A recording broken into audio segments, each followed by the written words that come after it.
dalam embodiment itu percaya gini, manusia itu tidak bisa merasakan cinta tanpa tubuhnya. Oke. Maka Tuhan perlu menjadi tubuh. Iya. Untuk manusia bisa menyatakan cintanya. Tawa itu rohani banget. Oh ya? Karena tawa itu menjadi manusia. Ada waktu untuk menangis dan ada waktu untuk tertawa. Gue pernah, adik gue bunuh sakitnya, tapi ada adik gue nggak jadi mati, tapi lu anak lu mati. Iya. Gue cuma bisa duduk temenin lo. Betul. Dan ternyata gue melihat, walaupun lu mungkin nggak bisa puji Tuhan, lu tetap di sini. Tuhan udah embody diri dia datang buat kita. Iya.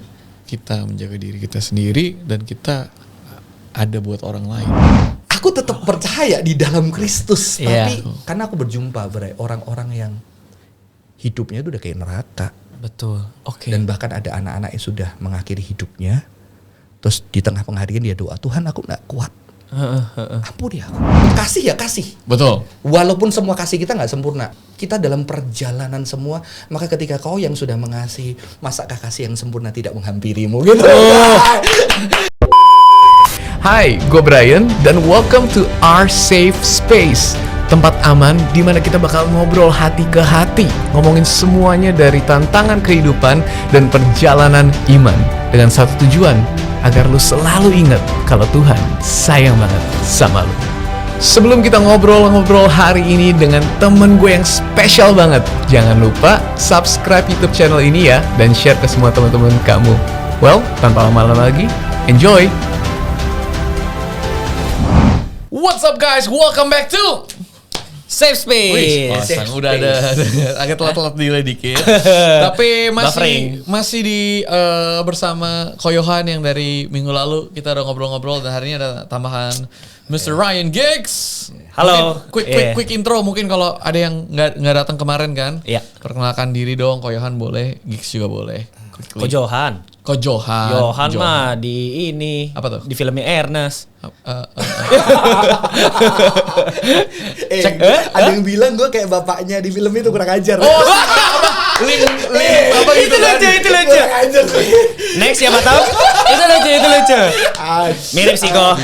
Jangan gitu loh. Maksudnya lebih keren. Wise-nya. Wisdom. Dia sekarang lebih ganteng. Gue kaget kemarin. Lebih ganteng ya. Apa karena di sini? Tapi kalian tuh kenalnya dari mana sih? Jadi gue kenal sama Ko Johan ini dari ulang tahun Mima juga kan, kita ketemu di sana. Tapi ternyata you guys kenalnya berarti dari mana? Gue dulu sering khotbah di gerejanya dia. Betul. Bina aja temen Lu gue. yang tobatin si Enggak lah. Giggs? Gue pernah panggil dia masih SMA, dia botak. Botak? Waktu itu theatrical gue bilang, bener kan lu? Dia kaget ya.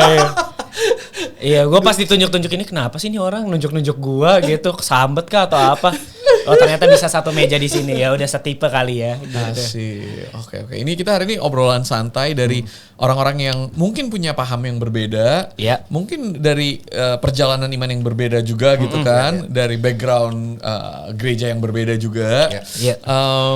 Tapi gue tertarik banget untuk ngobrolin apa yang dari kemarin pas gue ngobrol-ngobrol dikit sama lu, Ko Johan, kayaknya lu passionate banget dengan topik ini. Which is topik embodiment. Pertama kali gue denger kayak, kok gue selama ini belajar teologi gak pernah denger itu kata. Apa itu embodiment, Ko Johan? Betul. Mungkin perlu tanya dulu ke Ko Brian. Ya. Lu belajarnya di mana? Gue belajarnya di jangan nanti kalau gue sebut sekarang diserang abis ini lagi universitasnya. Semua diserang. Gue juga gak kenal kalian bukan teman gue kan? Iya. Jadi kalian gak diserang. Gitu kan. Tapi gue belajarnya di Australia. Oke. Iya. Ada kepikiran apa begitu dengar kata embodiment? Asik nih. Tubuh, body. Betul. Nggak, kalau yang bahasa Inggrisnya embodiment kan Translationnya apa yang cocok kira-kira? Apa? Kemenubuhan. mungkin Menubuh. mungkin bukan translation tapi kata yang paling mendekati di dalam kekristenan yang gue tahu adalah inkarnasi kan. Incarnate, kayak sesuatu yang tidak punya tubuh jadi punya tubuh. Oh. Itu nggak sih, bukan? Karena memang embodiment ini bukan isunya, bukan cuma hanya di Christianity soalnya. Oke. Iya, secara umum ya. Iya, umum. Nah, jadi mungkin kalau kekristenan itu memang bisa masuk paling sana. dekat inkarnasi kan. Bisa. Jadi Embodiment. yang tidak punya tubuh, yang tidak ada wujudnya menjadi punya tubuh. Itukah? Enggak, kayak mungkin kalau sebagai di dalam doktrin antropologi manusia bahwa manusia itu embodied creature, embodied being. Oke. Apa tuh coba gitu? Karena embodiment itu sebetulnya perkembangannya adalah di dunia filosofi, ya. Dunia filosofi itu dulu mereka menekankan hal yang nggak kelihatan. Filosofer zaman dulu. Mind nggak kelihatan, body, ya kan, Soul, spirit, body, God. Itu pemikiran Greka zaman dulu bukan sih? Iya kan, Greek. Dualisme kan kalau nggak salah. Dualisme betul. Tapi memang disuperiorkan dari hal yang tidak kelihatan itu. Iya. Inner beauty. Makanya gue kadang-kadang guyon karena gue orang embodiment. Ya udah inner beauty nggak usah mandi aja seminggu. Iya kan? Ya jadi ada satu dualisme. Nah, di kalangan filosof Ponti itu ada satu nama ya, itu mulai menaikkan bahwa tubuh ini sesuatu yang justru integral dan yang paling penting dari manusia. Dia filosofer ya. Iya, Existential philosopher. Tubuh. Tubuh.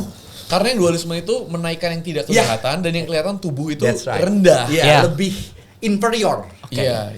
Hamba Tuhan, rohani, hamba uang, materi, ya kan. Pada saat gue belajar teologi, gue sadar bahwa konsep dualisme gini, kekristenan salah atau benar yang gue ngerti. Kekristenan kita hari ini itu sebenarnya banyak pemikiran-pemikiran yang non-Kristen. Pemikiran-pemikiran Kristen salah satunya adalah dualisme yang sampai hari ini. Kepengaruh kan. Karena kan berkembang melalui Barat dan filsafat Barat banyak berdialog waktu itu kan dengan filsafat Barat ya. Makanya bahasa gereja kita hari ini rohani dan rohana gitu kan atau duniawi gitu kan.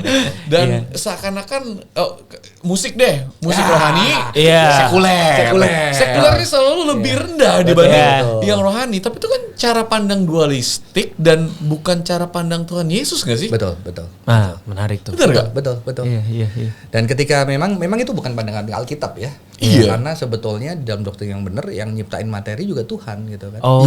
Manusia tubuh dan rohnya itu kan diciptain Tuhan yang baik, dua-duanya baik. Tapi begitu ditanya lu kalau mati mana? Rohnya terbang, tubuhnya hancur. Jadi udah kayak secondary ya. Bahkan begitu dikata kan ada kebangkitan tubuh, baru ngeh gitu kan. Kok mau nambahin. Makanya tuh beberapa teman gue ya yang Kristen gitu, mereka suka ngobrol-ngobrol kan kayak nanti kalau mati mau dibakar kah?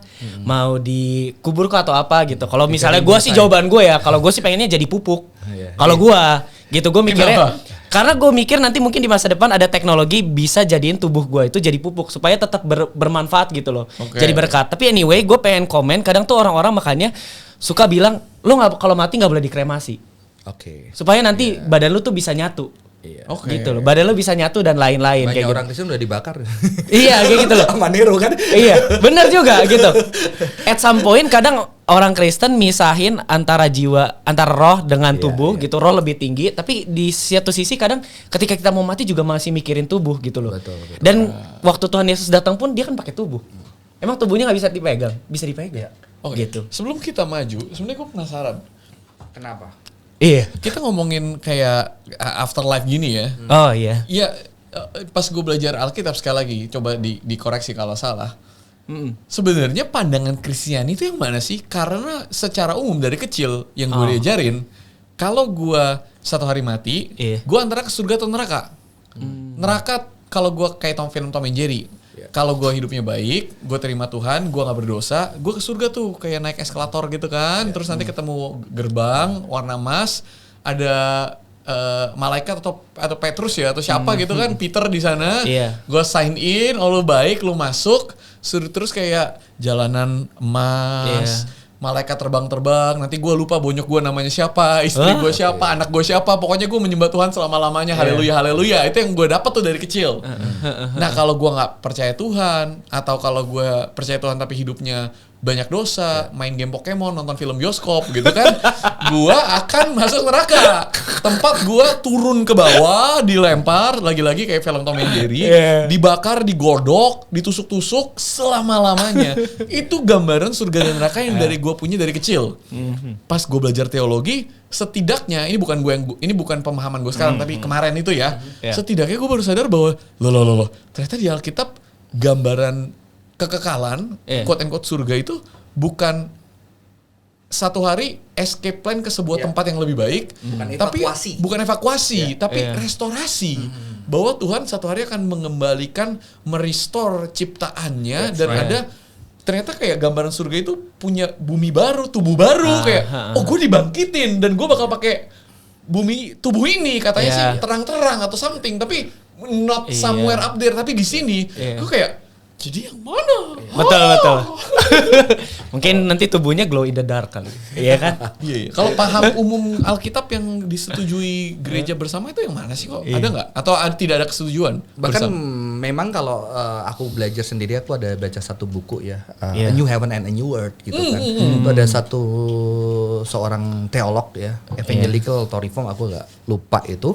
Dan mereka mengkritik, memang dia mengkritik kenapa evacuation. Padahal teks-teks itu berbicara Yerusalem baru turun dari surga gitu kan. Dan itu sebagai sebuah penebusan yang total, karena dunia ini diciptakan Tuhan yang baik. Jadi ketika Tuhan seperti manusia ditebus, bahkan penebusannya secara embodiment. Manusia itu tubuh. Maka sebetulnya mengapa saya meneliti embodiment, karena Christianity dituduh oleh banyak para pemikir itu disembodied religion. Religion yang tidak menghargai tubuh, dan maka tesis saya adalah membuktikan bahwa Christianity adalah embodied religion. Itu tulisan saya. Embodied religion karena bahkan Tuhan menciptakan dunia ini indah.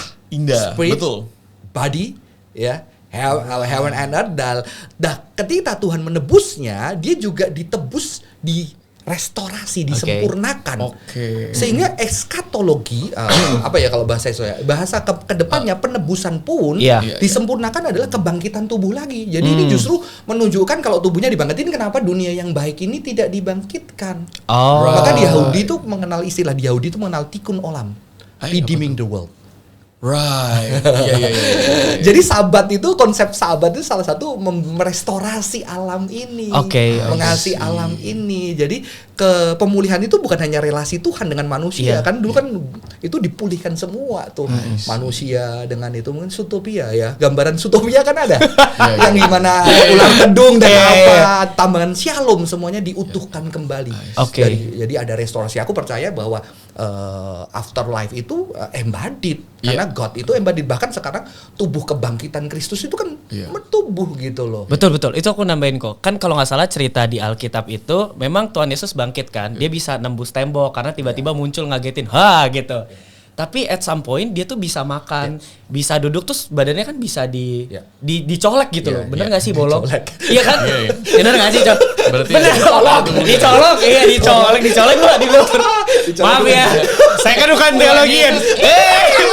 Terus jangan dong. Maksudnya gitu. Iya, tapi maksudnya kan jadi tubuh itu juga dibangkitkan, ada fisiknya gitu loh. Kayak mungkin apa istilahnya, tubuh, jiwa dan rohnya tuh ada gitu loh. Bisa nembus, mungkin kayak Casper ya kalau misalnya pop culture-nya, tapi bisa disentuh juga. Itu yang setauku ya. Jadi eskatologi embodied. Maka itu salah satu tesis saya. Incarnation itu kan benar-benar Tuhan yang nggak kelihatan menjadi kelihatan. Kayak di dalam embodiment itu percaya gini, manusia itu tidak bisa merasakan cinta tanpa tubuhnya. Maka Tuhan perlu menjadi tubuh. Untuk manusia bisa menyatakan cintanya. Sebetulnya Tuhan sudah menyatakan sejak awal, karena melalui ciptaan itu material semua. Langit menceritakan kebaikan, cakrawala mengagungkan kebesarannya. Makanya kalau di dalam orang-orang New Age, nature heals. Itu kan. Itu dari makanya kita healing kan.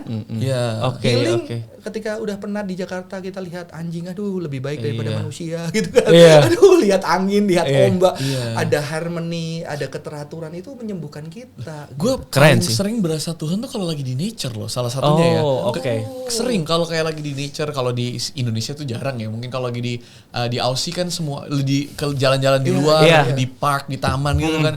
Itu bisa berasa kayak di tengah ciptaannya yang indah, adem-adem dingin, suasananya pas matahari ada tapi nggak panas, kayak keren sih. Tuhan ada di tengah sini. Iya, di Indo juga sering kok. Orang-orang nunggu senja, ngopi, nulis puisi tentang Tuhan gitu. Jadi sering juga. Mungkin itu di Indonesia dikontekstualisasi merasakan Tuhan lewat nature ya mungkin di perkotaan ya mereka lihatnya senja gitu loh. Ada pemikir nih, ini bukan Kristen. Aku lagi belajar kan coaching embodiment. Jadi aku udah belajar filosofinya, teologinya. Sekarang aku belajar paket lengkap bro. Praktikal. Jadi salah satu syaratnya gue setiap hari harus keluar ke nature itu 10 menit minimal. Karena ternyata manusia itu jalanin setiap hari itu tubuh ini penting dari embodiment. Mereka melihat tubuh itu ada aku, ada tubuh. Tubuhku. Oke. Di dalam embodiment itu bukan aku punya tubuh. Aku adalah tubuhku. Aku adalah tubuh. Kalau di Kristen kan kita bilangnya ini roh. Roh sekarang ada casingnya nih. Iya. Ini sebenarnya aduh perlu nggak perlu nanti juga mati Lucu hilang banget. gitu Ada kan nanti casing.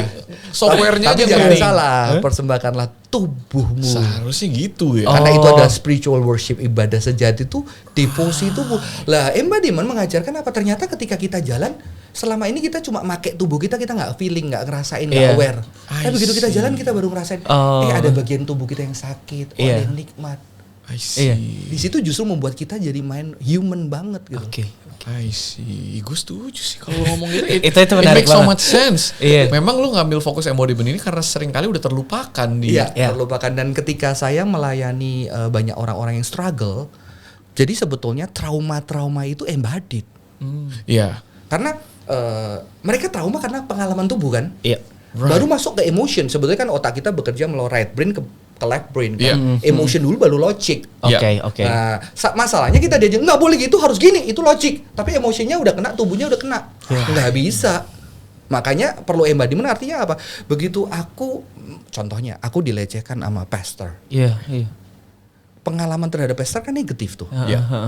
Karena begitu dilecehkan kan jijik, Iya. marah, kecewa, itu emotionnya. Habis itu logik, gue nggak bisa deket-deket sama pastor. Iya. Begitu deket dia, langsung tubuhnya Iya. Fight or flight gitu ya. fight or flight or freeze. Atau Yang freeze, ketiga. iya. Nah, baru ngerasain real dan kadang-kadang tubuh itu sampai kita nggak mau memori itu ingat karena terlalu painful kan. Oh. Jadi itu benar-benar kalau kita mau melihat pemulihan, bahkan aku suka ayat banget, oleh bilur-bilurnya Oh. kita menjadi sembuh. Iya. Tubuh. Bilur tubuh Betul, loh. betul. Iya, iya, Dan iya. gereja itu disebut sebagai tubuh Tubuh. Iya. Kristus. Berarti bilur-bilur gereja tubuh Iya. Kristus itu benar-benar, dan itu real. Right. Iya. Ini punya pertanyaan bagus nih ceritanya. Enggak, mau komen. Oh ya gas. Ini something yang mungkin relate. Jadi mungkin teman-teman, aku kan ada ikut kayak suatu kegerakan gitu. Nanti kapan-kapan mungkin bisa diundang ya kok. Pokoknya intinya kayak praise and worship gitu lah. Kita suka adain di Jakarta Selatan. Terus aku suka jadi asyar sama pendoanya. Nah menurutku juga at some point Ko Johan bilang kan, kadang lewat tubuh tuh bisa bikin trauma. Ya. Tapi lewat tubuh juga kadang itu bisa menyembuhkan. Ya. Jadi tuh biasanya waktu sesi praise and worship sama teman-teman yang lain, nanti tuh kayak WL-nya terus pemusiknya tuh kasih waktu teman-teman yang mau didoain angkat tangannya. Nanti ada tim doa tuh yang datang. Nah, aku biasanya tuh datang gitu, terus aku peluk, aku doain gitu loh. Apalagi Kadang kalau cewek single cakep. wah, tidak kok sesama Enggak. jenis, sesama I jenis. see. Sesama jenis ya guys, ini disclaimer ya. Nanti pacar saya marah. Oke. Lebih Iya baik dah. gue klarifikasi daripada asumsi Iya, kan. klarifikasi. Nah. Halo. Iya, oke, terus. Nah, terus pas peluk itu, pas aku meluk, aku doain gitu. Kadang tuh aku ngerasain dia tuh nangis. Iya. Dia bergetar gitu. Aku nggak tahu gitu. Mungkin pas aku doain ya, aku doain kayak mungkin kamu lagi praise and worship, mungkin ada sesuatu yang selama ini kamu nggak bisa ceritain ke orang, tapi aku mau Yeah. bilang Tuhan tuh sayang sama kamu, Tuhan tuh Beautiful. ngerti sama kamu gitu. Ceritain aja malam ini, jangan lewatin, pokoknya curahin semuanya. Terus dia tiba-tiba nangis. Bocor, iya. Dia tiba-tiba nangis gitu ya. Cowok kan biasanya jarang nangis kan, Iya, gengsi. iya, iya. Dia nangis. Aku juga merasa dikuatkan justru. Jadi bisa saling menguatkan gitu loh. Iya. Dan lewat tubuh itu, Lewat tubuh, iya. kita bisa peluk. Communion. Exactly, kita menyatu. Communion, tubuh yang dipecah-pecahkan. Betul, gitu. Dan itu menurutku itu indah banget. Itu aduh, aku kalau Broken cerita body ya. aku kalau cerita tuh merinding. Itu menurutku indah banget. Gitu. Aku Gitu tuh sih. pernah ingat, dulu aku tanya kenapa ya salibnya Kristen nggak ada Yesus, tapi Katolik ada Yesus. Iya. Pendetanya jawabnya ya Kristen percaya Yesus bangkit. Sekarang emang Katolik gak percaya Yesus bangkit. Iya kan? Iya. Soalnya udah gak di sana dia turun bro. Iya, bro. Tapi kan Katolik juga percaya Yesus bangkit gitu Iya. kan. Itu jawaban yang begitu terbaik setelah mengerti membaca, ternyata justru mereka menunjukkan bahwa pentingnya tubuh. Di dalam penebusan dia harus ada Iya, dan iya. real, bukan nggak percaya kebangkitan. Ya, Bener-bener for jadi sure. manusia yang bisa disentuh, yang bisa menyentuh, mendekap. Iya. Bahkan mungkin embodiment termasuk menjaga jarak, kita tidak mendekap karena orang itu punya trauma. Iya. Menarik. Jadi itu wah, embodiment. Practical implication. Apa kalau kita percaya embodiment dan kita mau mementingkan itu, secara praktis apa sih yang akan membedakan di paham teologi kita? Secara praktis, terutama dalam pastoral ya. Sebetulnya kan keresahan saya pertama adalah saya martial artist, saya atlet dulu wusu, saya main basket, liga basket mahasiswa. Tapi ternyata begitu saya sekolah teologi kan di ranah ini semua. Iya. Habis itu udah tidur bergadang bikin paper, minum kopi saset. Ya. Habis itu lulus nggak pernah ada belajaran nutrition. I see. Begitu lulus masuk gereja dikasih babi. Wah, hamba Tuhan harus disambut. Matilah kolesterol saya dibunuh pelan-pelan gitu. Mulai kok banyak beneran sakit ya kan. Intinya ketika COVID bener-bener badan gue kok seperti ini. Di situ kan mulai keresahan dan di situ saya berjumpa dengan mindfulness. Mindfulness itu dari Buddhism, ya kan? Yeah. Salah satu Eightfold Path dari ada Eightfold Path dari Buddhism. Mindfulness itu ternyata dilepasin ada mindfulness based terapi apa itu diterapi dan dijadiin berkat buat banyak orang di dunia. Dan ternyata efektif melawan anxiety. Iya kan? Meditation, yoga, mindfulness. Karena gitu kan mereka balik ke tubuh sebetulnya. Betul. Kata mindfulness itu sebetulnya problem. Karena kok main gitu. Karena mereka body awareness. Iya, body awareness. Mindfulness is not about the mind, tapi the mind understanding the body and the state gitu kan. Dan lu tahu mindfulness itu melawan monkey mind. Kayak monkey king. Monkey king itu ketika orang resah, tadi takut masa depannya, nanti gue gimana, nanti kerjaan gue gimana, gue punya pacar lagi enggak, gue bisa bangkit lagi enggak, gue dibully lagi enggak, habis postingnya enggak jelas gitu kan. Bentar kok, aku pegang dulu. Itu embodiment. Langsung dipraktikkan. Dan ketika itu nanti dia nyari kenapa gue gini, kenapa gue gini, kenapa gue ini kan disembadi. Dibalikin ke maka saat langsung ini. Fokusmu kan ke nafas. Iya. Orang karismatik betulnya punya. Allah mengerti. Allah ritme jantungnya di normalin. Nah, lu tau kan orang kalau fighting nanti mau fight. Spill tipis-tipis. Ketika nafas fighter yang hebat itu harus normal. Lu tau nggak kalau ketinju kena langsung dia harus lari terus begitu balik tenang bisa lagi. Keresahan aku kenapa mindfulness punya sesuatu yang dibagikan buat dunia dilepas dari Buddhism. Kenapa Hinduism punya yoga? Kenapa punya Taoism punya Tai Chi? Yang benar-benar orang Kristen melakukan itu walaupun perdebatannya nggak setuju tapi mereka merasa lebih embodied, mereka lebih tenang. Christianity punya apa yang bisa dibagiin? Sedikit baru tahu sedikit agak post liberal ya. Nah itu keresahan saya. Apa yang kita bisa bagiin yang lu ini produk kita. Lu nggak Kristen tapi ketika lu tes itu you rasain. Gila itu pertanyaannya nancep banget. Apa yang kita punya? Aku merasa embodiment. Karena apa? Ini pengalamanku pribadi. Anakku itu disuruh ikut retreat di gereja, retreat diam. Maksudnya silent retreat gitu. Silent. Wow. Jadi suruh tidur, jadi diam duduk, lihat alam. Anda bisa nggak kok? Anda bisa nggak? Koko juga bisa. Enggak. Itu bukan silent lah. Encountering with God. Jadi dia di alam tarik nafas. Gue tidur di bawah pohon sih. Kan? Dia tidur. Gue tidur serius. Ini kalau misalnya Kojohan hidup di zaman Tuhan Yesus ya. Murid-murid kenapa Anda tidur? Nah ini dia. Jatuh. Gue sering tidur. Nah ketika itu anak gue yang pertama itu dia bisa lo tenang 30 menit. Terus gue tanya, Pak gue tadi waktu tenang itu gue bilang hati gue serahkan hidup buat gue Tuhan. Anak gue yang nomor 2 hilang. Jadi itu waktu itu sesinya disuruh tidur di rumput ngelihat bintang. Kebetulan mendung. Tidak kelihatan apa-apa ya? Lihat kegelapan bro. Ya gue suruh nunggu karena takut anak yang panik apa itu anak-anak remaja. Gue tunggu, gue tidur. Anak gue yang jadi anak gue kedua pertama lebih rohani dia. Gue pengen lebih rohani. Tuhan. Bapaknya tidur gitu kan. Terus anak yang kedua hilang. Ternyata dia di lapangan nari-nari.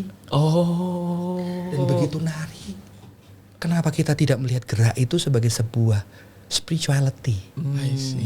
Dan ketika dia bergerak bukannya keindahan gitu. Nah di situ akhirnya aku titik mulai ngelihat ternyata orang yang healing, orang udah di Jakarta capek-capek kerja, minggu naik sepeda. Ngapain lu bangun pagi gitu. Terus mereka pergi jauh-jauh ke puncak, mereka ke Bali healing. Mereka ngerasain seger bisa berjuang lagi. Gue bilang kalau tubuh manusia alam anjing bisa healing, apalagi tubuh manusia. Sayangnya tubuh manusia kan banyak nyakitin. Lah di situ aku mulai bayangin, lu stres, lu breathing exercise, bukan merendahkan mindfulness. Gue lagi panik nih, itu kunci gue ketika bisa tertentu, tapi gimana kalau gue lagi berat, Brian di samping gue, pegang pundak gue. Betul. Oke, doa yuk. Peluk gue. Gak apa-apa. Betul. Beda loh. Cesar Milan yang punya anjing aja tahu kan? Anjingnya perlu kehadiran anjing lain untuk menenangkan. Dari trauma. Lah di sini gue rasa Christianity punya something yang kita bisa bagiin. Iya, kita juga karena bisa tubuh bagiin. ini kan kita percaya mau Kristen nggak Kristen mereka adalah image of God. Mau hancur nggak aja, tapi yang kehadiran tubuhnya tetap ada serpihan-serpihan. Karena yang mencipta firman, yang bisa menyembuhin orang lain. Lah celakanya, ini kan gara-gara dulu Pastor Radit yang nulis Dugem Mama Gereja itu, almarhum kan gue bantuin dia waktu itu kan gue live sama dia kan, gue live sama dia, setelahnya viral mati gue. Karena gue bilang, soalnya Dit, kalau di gereja sibuk worship leader, sibuk apa, kalau di diskotik dia stres, mau tidur dia takut, kalau malam kan sakit itu lebih kerasa kan, karena ada distraction kan. Dia lebih ke diskotik, suaranya kenceng di situ, terus di situ ada temen lu yang ngakak bareng sama lu. Terus ketika lu mabok dia, gue gak benerin ini lah, dia gendong lu sampai pulang. Dia kita gendong ngerti. lu, dia jagain lu. Mereka justru bukan apa, mereka ngerti embodiment. Gokil sih. Gokil. Dan lu bisa lupa orang kayak gitu. Dan kita Kristen, gue doain ya. Oke, nanti gue doain. Tapi pas bilang kayak gitu kadang lupa. Gak benar-benar didoain. Tapi it's just about being there, ada di sana untuk orang lain. Dan tertawa, Brad. Kemarin gue belajar spiritualitas tawa. Tawa itu rohani banget. Oh ya? Karena tawa itu menjadi manusia. Ada waktu untuk menangis dan ada waktu untuk tertawa. Orang Kristen ketawanya di zaman dulu nggak boleh ngakak. Oh ya? Iya, ngakak itu nggak rohani menurut salah satu spiritual. Padahal tawa itu kalau embodiment tawa itu di otak kita itu muncul analgesic. Analgesic yang bisa endure pain. Oke. Dan lu tahu akhirnya gue jadi tahu, ternyata orang Kristen itu tugasnya engkau adalah aroma yang bau harum. Bau harum juga analgesic kan? Iya. Jadi mungkin tugas gue bukan nyelesain masalah jemaat, tapi ada temen gue struggle, punya struggle banget. Dia telepon kok, gue struggle lagi nih. Gue doain ya, udah nggak bisa lah gue. Udahlah gue ke rumah sakit malu. Terus gue datang ke mana? Gue jujur dong, balas teksmu pusing. Kenapa? Karena gue klise aja balas gue doain ya, gue datang aja lah. Terus dia bilang, kok jujur nggak? Gue ngechat dulu, pusing juga, masalah terus kita ketawa bareng. Ketawa bareng ya, gue tetap doa ya. Doa gue pulang thank you ya kok. Kenapa? Lega gue bisa ketawa. Wow, gue ngerasa apa? It's mean a lot loh. Lu cuma ketawa, dia analgesik, dia bisa tahan hari itu. Besok ada temen yang ngajak ketawa, dia bisa tahan, dia bisa ngelewatin 1-2 tahun dengan kehadiran tubuh tawa orang lain yang dianggap nggak rohani. So simple. Wah, itu menarik sih kok. Iya, gue ngetip kata-kata Ko Brian ya, being there. Itu part dari embodiment gak sih kok? Betul, mungkin ini otokritik juga. Teman-teman, otokritik, ingat. Mengkritik semuanya, saya juga dikritik. Ya kadang mungkin akhirnya ketika kita punya paham roh itu lebih suci dan tubuh itu lebih inferior dibandingkan roh, mungkin kita akan bermain di alam yang oke, gue doain ya. Tuhan akan berkuasa gitu loh. Tuhan akan jamah lu. Tapi akhirnya kita lupa Tuhan juga manggil kita untuk hadir secara embodied. Untuk nemenin. Mungkin ketika misalnya nih, kalau mungkin ada masalah. Gue doain. Tapi kayaknya kira-kira gue doa sekarang juga nggak kelar deh masalah lu kok. Tapi gue mau deh makan bareng. At least kalau lu nggak kelar ada gue. Gitu loh. Kok juga kalau misalnya lu masalah ada apa nggak kelar, gue temenin. Kan masalah nggak banyak yang nggak kelar kan? Iya. Tapi lewat kan? Iya. Kadang-kadang pun misalnya nih, misalnya aku cerita ke Ko Brian, kok gue ada masalah gini-gini. Kadang yang selesain aku juga dan waktu yang selesain. Ko Brian nggak bantu apa-apa, tapi ketika Ko Brian bisa nemenin aja, itu udah means a lot banget. Nggak harus selesai ya? Yes, nggak harus selesai gitu. Karena ini problem gue sadari kenapa orang Kristen itu berpikir dia solusi. Bagi gue, mungkin kita cuma kehadiran cinta Tuhan di tengah kondisi yang nggak ada solusi. Lu gimana?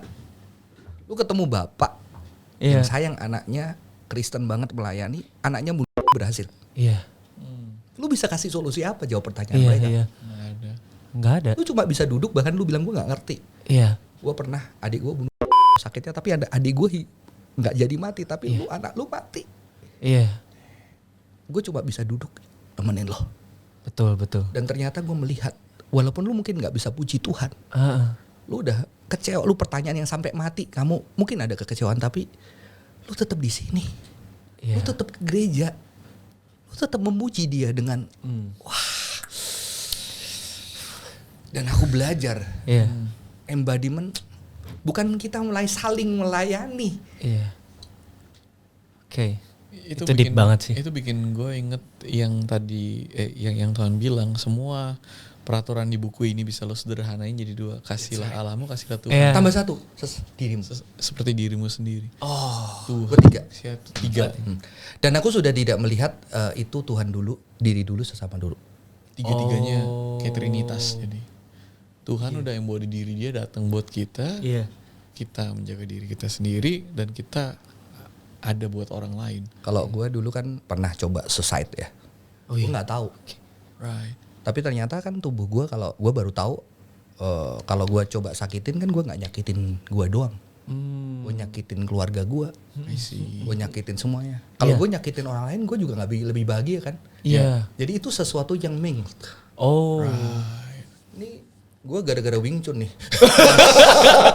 Ya. Karena kan itu superiority itu kan 1, 2, 3, 1. Tapi kalau Eastern teologi juga ada Eastern, itu sesuatu yang bisa barengan. Oh. Iya.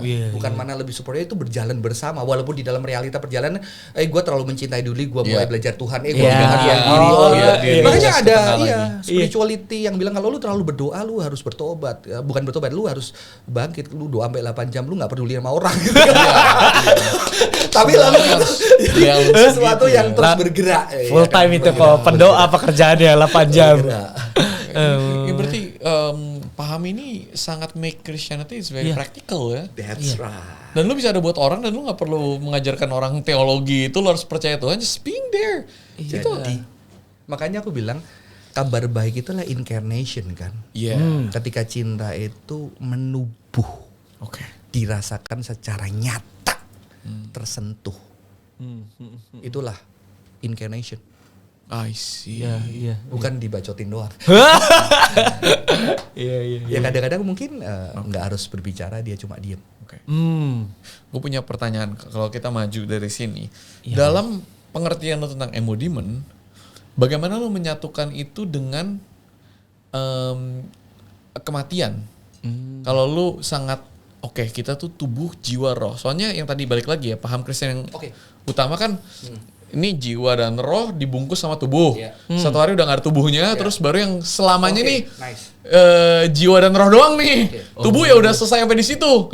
Antara jiwa rohnya ke surga atau jiwa rohnya masuk neraka gitu kan. Role-nya apa jadi? Apakah, soalnya kalau dari lu yang bilang, yang gue tangkep, harusnya nggak ada yang dualisme antara yang tidak terlihat dengan yang terlihat ini. Harusnya tiga ini jadi satu, tidak terpisahkan gitu kan. Tapi memang kalau 3 itu kan ada problem ya ini kan. Tapi itu nggak usah bahasa. Kalau di dalam teologi kan misahin antara tubuh, orang yang percaya tubuh jiwa atau trikotomis. Ada tubuh jiwa roh. Jadi itu ada 2 posisi. Tapi kita nggak perlu bahas itu kan. Kita anggap, karena kan itu sesuatu yang manusia itu ya tubuhnya. Tubuhnya itu juga manusia. Kesatuan gitu ya.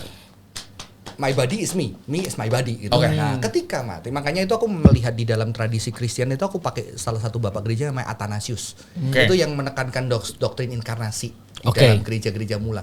Dia ngomong gini sebetulnya, ketika manusia mati, ketika dia tubuhnya hancur, itu ada kita itu sedang mengalami kondisi abnormality.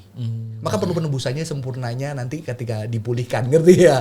Jadi itu existence kita, ada yang bilang itu rohnya, tapi ada teolog postmodern kalau nggak salah Stanley Grace mengatakan bahwa ya udah ada kita yang tapi belum perfect.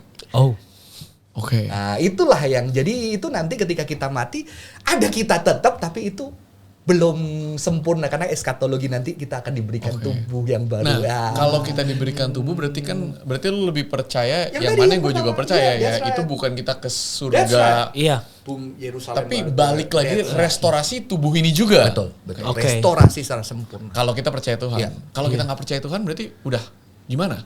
Menurut lu? Kalau nyambung dari embodiment ini ya, make sense nih kalau percaya Tuhan nih. Definisi surganya bukan di sana tapi di sini dengan tubuh yang baru. Lu mau bawanya Make kemana sih, sense. Bray? Gue mau nanya dan menyatukan paham surga neraka lu. Kalau surganya make sense nih gue. Ya, lu make sense ya. Kalau Kalau hell nerakanya ya. gimana? Nah, ini menarik. Sebetulnya ketika hell itu kan memang perbedaan kalau di dalam Buddhism ya, gua lihat Buddhism itu kan state ya. Nirvana itu Bukan tempat. state. Betul. Oke. State. State Sebuah kondisi. ketika kamu mengalami enlightenment. Ya. Ketika kamu enlightenment itu ketika keinginanmu itu tidak membawa kamu kepada duka. Oke. Jadi Buddhism I tidak see. asketis, Buddhism tidak ini ya, jadi tidak menyiksa diri supaya masuk nirvana, dapat enlightenment atau tidak seneng-seneng tapi dia middle way. Bagaimana hasratmu tuh di manage sampai hasratmu itu tidak membawa kepada duka. Oke. Hasratnya tetap ada. Di situ itulah kamu nirvana, ya kan? Itu di Buddhism. Tetapi kalau nggak salah, aku nggak tahu konsep-konsep surga itu kan ada di dalam konsep dia. Samsara itu yang roda yang terus berputar-putar, kadang-kadang bisa jatuh segala macamnya. Nah, kalau di dalam Christianity memang sebetulnya kan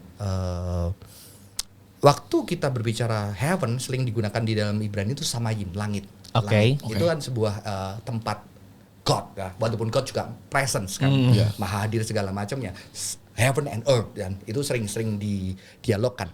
Ketika orang Israel di dalam perjalanan kan, kalau kita lihat di Perjanjian Lama itu tetap ada konsep yang contohnya ada yang diangkat ya, tapi itu kan minor ya. Oke. Karena mereka masih percaya bahwa di dalam progressive revelation, kalau orang teologi bilang kan revelation itu di dalam progress ya. Yeah. Itu mereka mulai lihat bahwa orang yang taat akan diberkati di bumi ini. Yeah. Ya kan? Di bumi ini, tapi itu kan terjadi progress lagi. Oke. Karena kenyataannya ada orang-orang saleh tidak diberkati hidupnya. Betul. Iya kan? Nah, melalui kejadian-kejadian bahkan orang saleh mati. Iya. Maka itu di era-era sebelum intertestamental, tengah-tengah Oke. PLBB itu mulai Mereka muncul mulai harapan akan develop afterlife. Iya. Nah, konsep afterlife itu sebetulnya akhirnya ada justice of God. Iya. Ya. Yang mana Justice of God. dulu Yahudi nggak percaya itu, baru mereka develop berarti mungkin di situ. Itu yang gue bilang, dengar, ada benar nggak? benih-benih kan ada pengangkatan diangkat. Iya. Kita masih belum Masih bisa belum percaya. nggak Iya, ada bentuknya, belum nggak betul-betul solid terbukti ya. kan setelah itu Dibuat bahwa setelah itu baru dipikirin. Iya, ada afterlife-nya orang-orang gimana. saleh yang kalau kita percaya ini kan kita mau bahas teologi from below atau from above. Iya. Kalau from above kita kan percayanya bahwa ada revelasi Tuhan yang bergerak berdasarkan sejarah. Ya kan? Kalau from below kan dari pengertian yang kamu tadi, ini kan mereka membangun karena pertanyaan-pertanyaan dari human kan. Iya. Ya. Ketika di situ baru muncul, makanya kalau beberapa kitab-kitab itu mulai percaya ada keadilan Tuhan terhadap orang-orang fasik. Oke. Karena tidak didapatkan di bumi ini gitu kan. Maksudnya di bumi yang sekarang ini maka ada pemulihan. Jadi sebetulnya konsep hell itu kan tetap konsep karena Betul. di Perjanjian Baru muncul tuh ada satu kitab yang bukan masuk kanon kita namanya Henok itu. Ya. Daniel juga ada. Ada penghakiman Allah, ada. Karena Ya. mereka benar-benar mereka setia tapi banyak mengalami ketidakadilan. Betul. Oh. Itu yang gue pernah baca. Apalagi di alam intertestamental kalau kita baca Deuterokanonika, second canonnya Katolik ada Makabe itu, mereka perang sama Yunani ya. Ya, Mereka itu habis-habisan. menjaga Torah, nggak mau perang hari Sabtu, sengaja dibunuhin di hari Sabtu. Di situ kan mereka berteriak keadilan Gimana Tuhan tuh ini? gimana. Iya. Jadi sebetulnya konsep hell itu justice of God. Oke. Nah ini yang gue nggak begitu setuju dan gue bertanya-tanya dan aku memang dulu masuk ke dalam penginjilan yang nakut-nakutin neraka. Iya. Yang sangat disayangkan banyak Iya, gereja di aku Indonesia seperti di itu. Injil ada, gue percaya ada anugerah Tuhan orang yang percaya berdasarkan itu kan. Tapi di dalam perkembangan kan suatu hari nanti aku ceritain kenapa aku mulai berubah dan aku melihat di sekolah teologi justru diajarin bahwa ini adalah dosenku mengajarkan bahwa loh itu kok panas, kok itu gelap. Jadi yang benar panas atau gelap. Oke. Jadi akhirnya dosenku melihat itu sebagai sebuah figuratif gambaran yang kita belum tahu tapi melambangkan sebuah kondisi yang not good. Iya. Oke. Tidak Yang- harus api dan tusuk-tusuk. Iya karena itu figuratif karena kita Iya, pakai language betul. yang terbatas kan. Oke. Nah, Dan itu pun dosen gue juga ngerti ada pandangan tertentu, beberapa nggak ada banyak yang percaya itu annihilate gitu, karena dia sulit menerima annihilate itu kayak Thanos. Ada. Iya. Gitu. Salah satunya John Stott itu seseorang yang nggak percaya itu karena dia melihat kata kebinasaan, Tuhan menciptakan orang fasik untuk dibinasakan itu seperti Thanos. Tapi masih ada juga, jadi ada beberapa view tentang hal. Maka itu kita belum tahu, tapi yang aku pasti tahu itu adalah mengakomodasi konsep justice. Yang digambarkan seperti itu ya. Ada beberapa yang percaya place, ada yang percaya itu simbolik dan segala. Semua simbolik tapi itu seperti apa? Yang mana yang menurut lo paling masuk dengan cara pikir embodiment itu? Kalau aku pribadi, aku tidak mau konsen di sana karena aku nggak tahu dan aku belum di sana. Tapi aku percaya sekarang kalau di dalam tradisiku aku masih pegang yang place. Tapi place itu aku lihat justice di sana, ada konsep justice. Tapi tubuhnya nggak kesana berarti, tubuhnya tetap hancur. Nah itu aku belum tahu juga. Aku belum explore karena itu tidak ada bicara di situ teksnya. Dan yang gue suka dan tidak suka terhadap kekristenan di Indonesia mungkin adalah kita terlalu fokus sama afterlife. Karena setahu gue pengajaran Tuhan Yesus dan pengajaran Yahudi, karena kan Tuhan Yesus adalah orang Yahudi yang mengajar kepada orang Yahudi, itu tidak fokus terhadap afterlife. Memang ada variasi-variasi, ada Yahudi yang percaya tempat, ada yang enggak, ada yang sama sekali tidak percaya afterlife.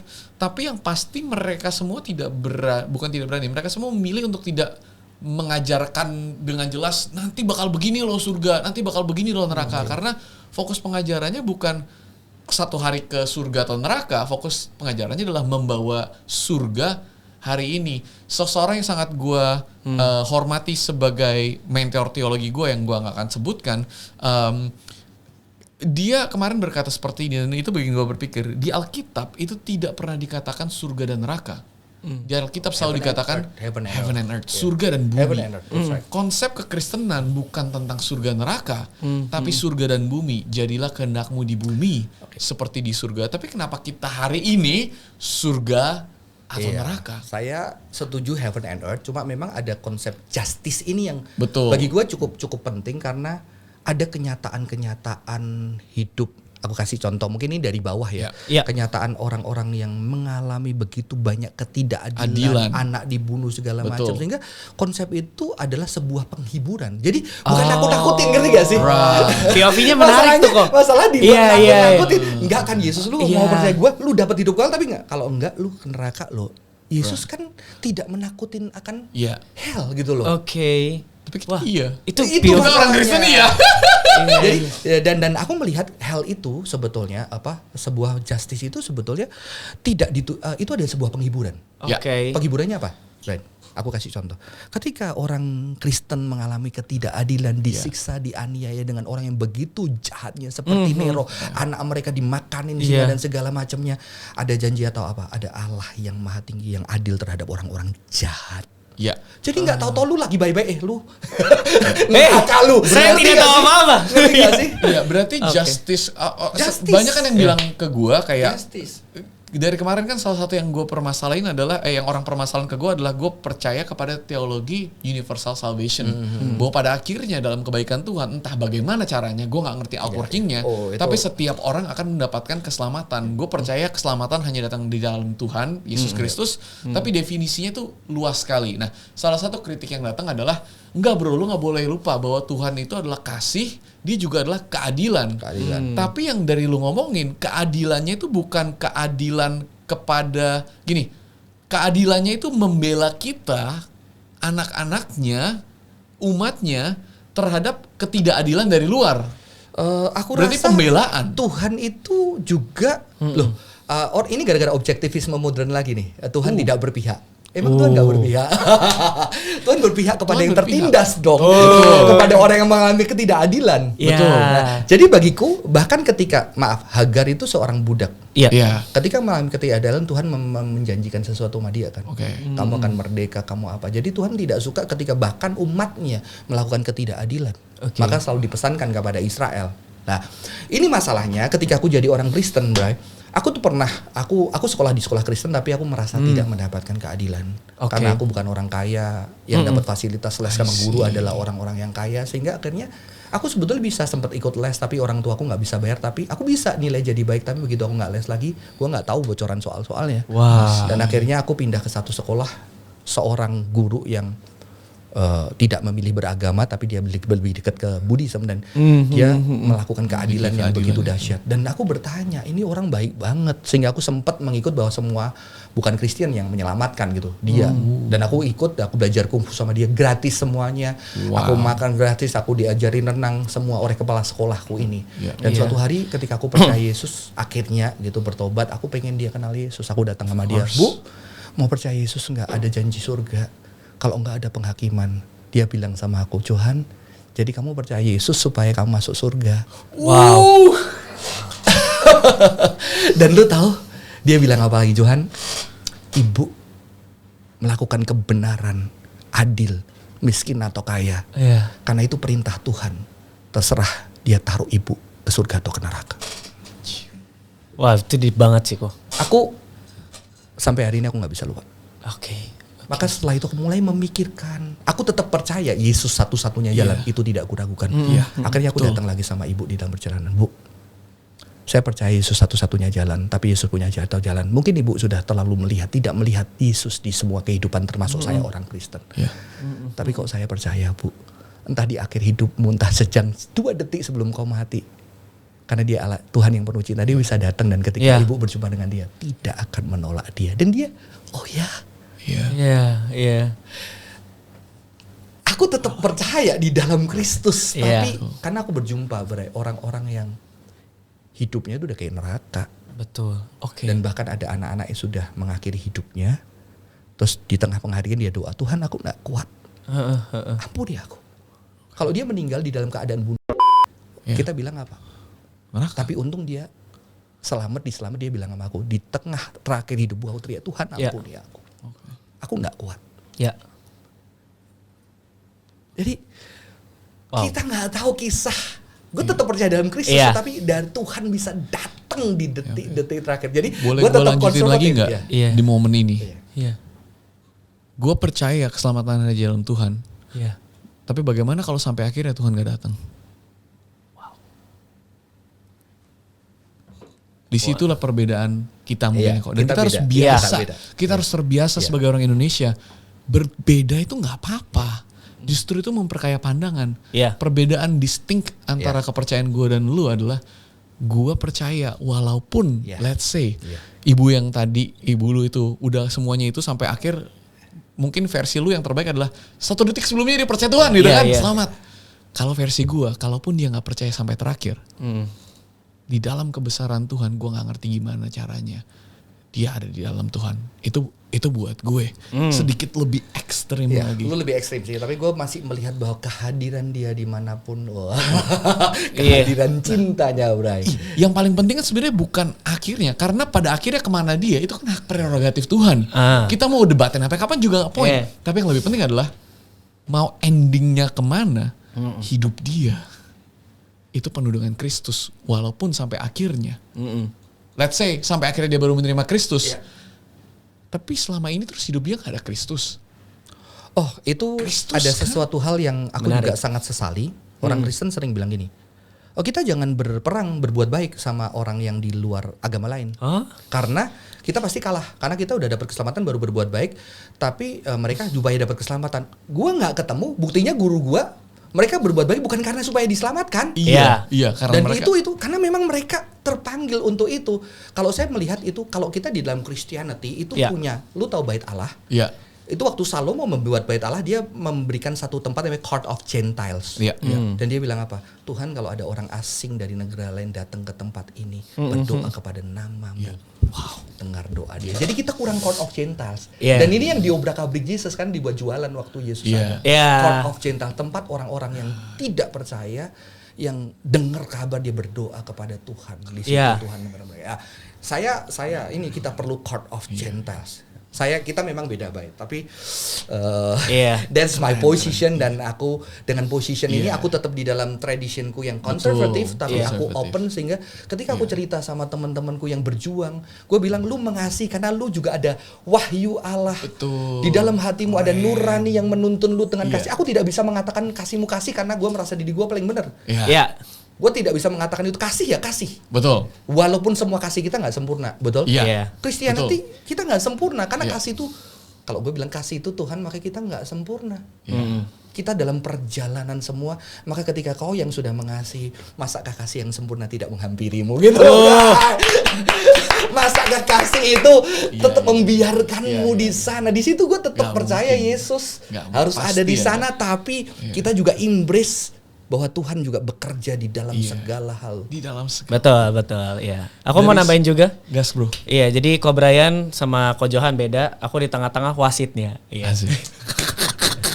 Sebenarnya perbedaan yang tidak signifikan. Tapi menentukan saya tetap ada bisa di posisi konservatif. Iya kan?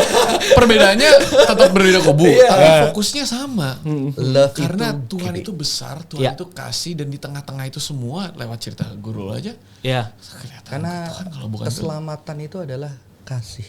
Oke. Gue kutip kata, bukan gue nggak percaya hell place ya, Iya. tapi aku tersentuh sama kata Dostoyevsky. Apa tuh? Siapa tuh? Hell is Siapa? inability to love. Oh. Oke.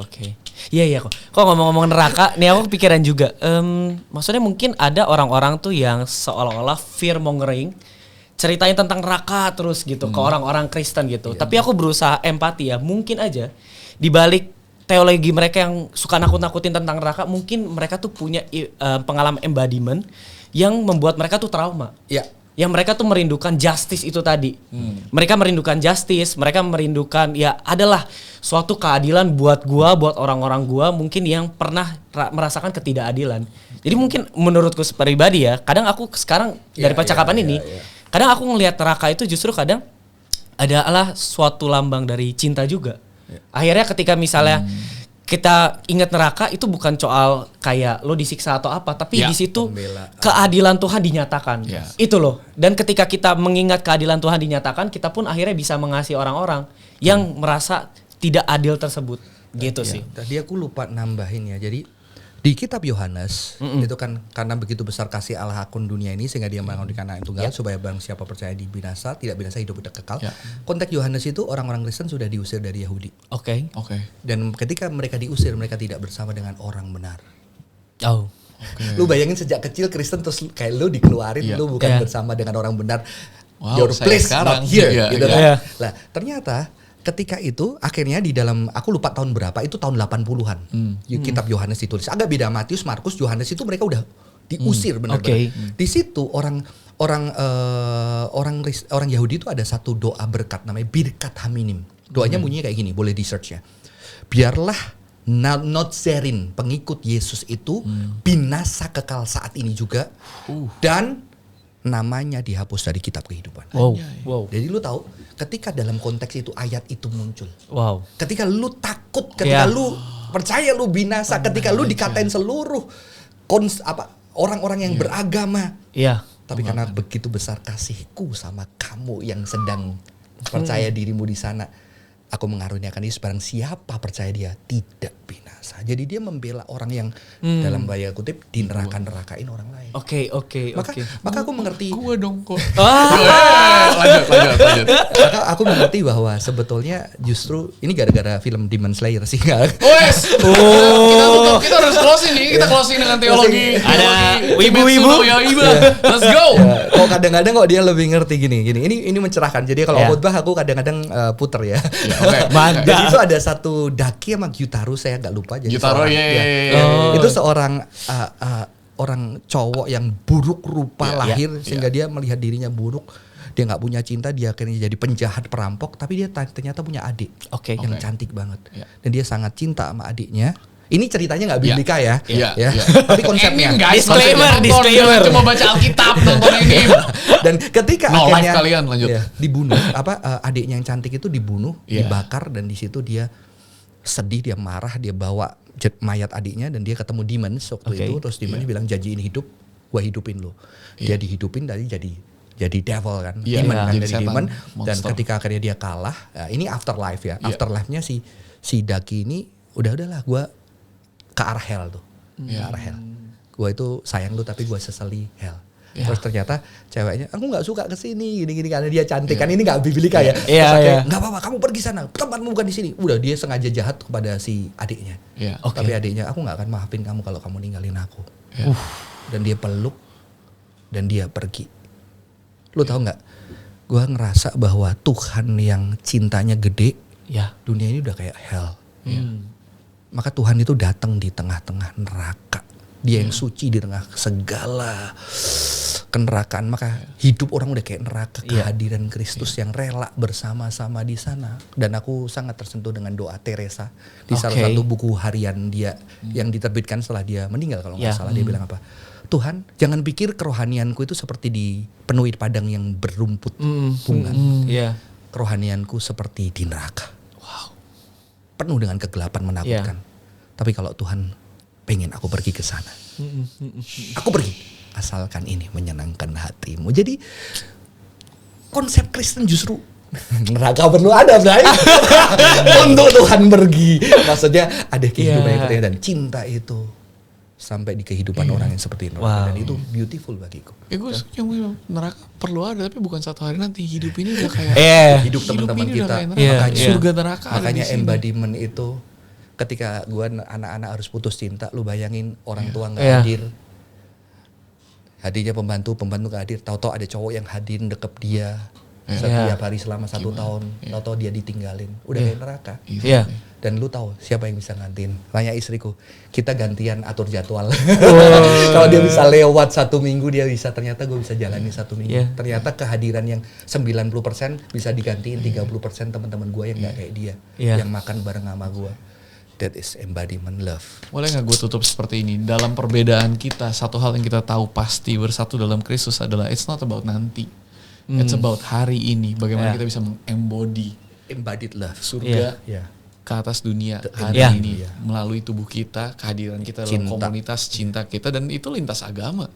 Kita tidak perlu, bahkan gue selalu bilang di tengah-tengah masalah teologis ini ya, banyak orang yang gak setuju jadi karena teologi. Gue bilang ke temen gue gak peduli lu percaya siapa, lu mau percaya Tuhan Yesus, lu mau percaya Hello Kitty, lu sembah Hello Kitty, I do not care. I care about you, not your theological belief. And I think kalau kita menghidupi konsep embodiment untuk menjadi kasih untuk sesama lewat bagaimana kita hidup, gak masalah teologi, gak masalah agama, I think tempat ini akan menjadi surga.